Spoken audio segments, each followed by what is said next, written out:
बिस्मिल्लाहिर्रहमानिर्रहीम। Physiological changes of pregnancy में अब हम पढ़ेंगे कि हमारे पास यूट्रस, सर्विक्स और विजाइना में कौन कौन से चेंजेस आते हैं, क्योंकि ये हमारे पास 5 पेपर में क्वेश्चन आया हुआ है और ये हमारे पास 2 बार क्वेश्चन आया हुआ है। इसको हम अगर देख लेते हैं तो हमारे पास यूट्रस, सर्विक्स और विजाइना में चेंजेस आते हैं। इसको अगर हम यूट्रस को इसकी बजाय हम size, shape and position, weight और कैपेसिटी के लिहाज से देखें तो हम पहले साइज़ की बात कर लेते हैं। साइज़ में 7.5 to 5 to 2.5, इसको हम याद रखने के लिए कर सकते हैं। अगर 7 में से 2.5 माइनस करें तो 5 में से 2.5 माइनस करें तो 2.5, तो हमारे पास जो आता है वो 7 इंटू 5 इंटू 2.5 सेंटीमीटर साइज़ होता है नॉर्मली, लेकिन ये इंक्रीज़ हो जाता है इन प्रेगनेंसी। इंक्रीज़ होकर 21, 22 अबव सेंटीमीटर चला जाता है। तो बस हमने इतने ही लिखना है कि हमारे पास साइज़ इंक्रीज़ हो जाता है। साइज़ इंक्रीज़ हो जाता है, थिन वॉल हो जाता है। अगर शेप और पोजीशन की बात करें तो शेप में हमारे पास पहले ये पेयर शेप होगा, उसके बाद हमारे पास ये स्फेरिकल शेप होगा, लाइक सर्कल। स्फेरिकल शेप से फिर ये हो जाता है हमारे पास sac like at the end of the pregnancy हमारे पास सैक लाइक हो जाता है। और पोजीशन की बात करें, पहले ही हमारे पास पेल्विस में नॉर्मली होता है, लेकिन जब हमारे पास प्रेगनेंसी होती है, प्रेगनेंसी में स्टार्ट में पेल्विस में रहता है, फिर हमारे पास एब्डोमेन में आ जाता है। एब्डोमेन से फिर हमारे पास ये एब्डोमेन में जो हमारे पास एब्डोमिनल कंटेंट होते हैं, जो बाउल के कंटेंट्स होते हैं, उनको हमें ये लेटरली पुश कर देता है।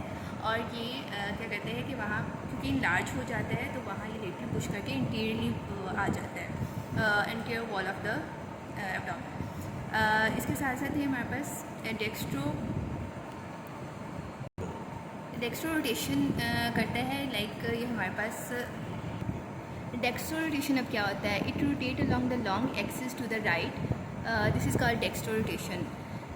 उसके बाद हमारे पास ये जब एब्डोमेन में आके डेक्स्ट्रो रोटेशन करता है तो ये हमारे पास इसकी इस पोजीशन की बात होगी। उसके बाद हमारे पास जो वेट होता है इंक्रीज़ हो जाता है eight the end of the pregnancy. उसके बाद हम बात कर लें कैपेसिटी की, तो कैपेसिटी भी इंक्रीज़ हो जाती है, कैपेसिटी एंड वेस्कुलरिटी इंक्रीज़ होती है। इसमें एक हैगर साइन आता है। हैगर साइन में हमारे पास क्या होता है, जो नॉर्मली हमारे पास जो यूट्रस के पार्ट्स होते हैं वो बॉडी, इस्थमस और सर्विक्स होता है, जो कि फर्म होते हैं। लेकिन जब हमारे पास ये हैगर साइन का मतलब होता है कि जो इस्थमस है वो सॉफ्ट हो जाती है, और इसे हम हैगर साइन कहते हैं। तो 10 to 12 वीक्स के पे जो सबसे पहला पार्ट हमारे पास सॉफ्ट होता है वो इस्थमस होता है। इसकी वजह से जो बॉडी और हमारे पास सर्विक्स होते हैं ना, अब वो इंडिपेंडेंटली मूव करने लग पड़ते हैं अपनी जगह से।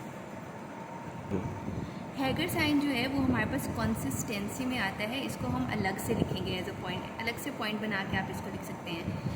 इसके बाद हम वेस्कुलरिटी या ब्लड सप्लाई की अगर बात कर लें तो ब्लड सप्लाई जो हमारे पास होती है वो इंक्रीज़ हो जाती है इन प्रेगनेंसी। ये हमारे पास यूट्रस हो गया। अगर हम सर्विक्स में आएँ, सर्विक्स में हमारे पास जो सर्विक्स होती है वो थिक स्टिकी म्यूकस सिक्रीट करती है, जो एक प्लग बनाता है, ठीक है।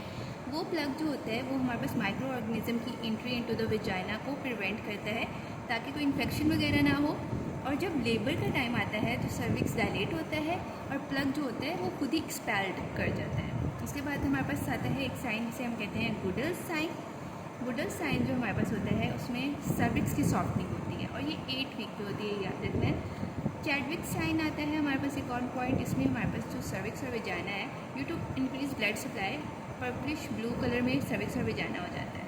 उसके बाद हमारे पास अगर वेजाइना की बात करें तो इसमें जो कनेक्टिव टिश्यू है, अच्छा इसमें हमारे पास एक बात रहेगी है सर्विक्सेक्टोपी। सर्विक्सेक्टोपी हमारे पास ये होता है कि जो सर्वाइकल कैनाल है, सर्वाइकल कैनाल के ऊपर हमारे पास कलमनर एपिथेलियम है। कलमनर एपिथेलियम हमारे पास एक्सेसिवली ग्रो करती है। जब कलमनर एपिथेलियम एक्सेसिवली ग्रो करती है तो वो जो डिस्प्लेस कर देती है कलमनर जंक्शन को, तो उसे हम कहते हैं सर्वाइकल एक्टोपी, जो कि ये भी एक चेंज आ रहा होता है सर्विक्स में ड्यूरिंग प्रेगनेंसी।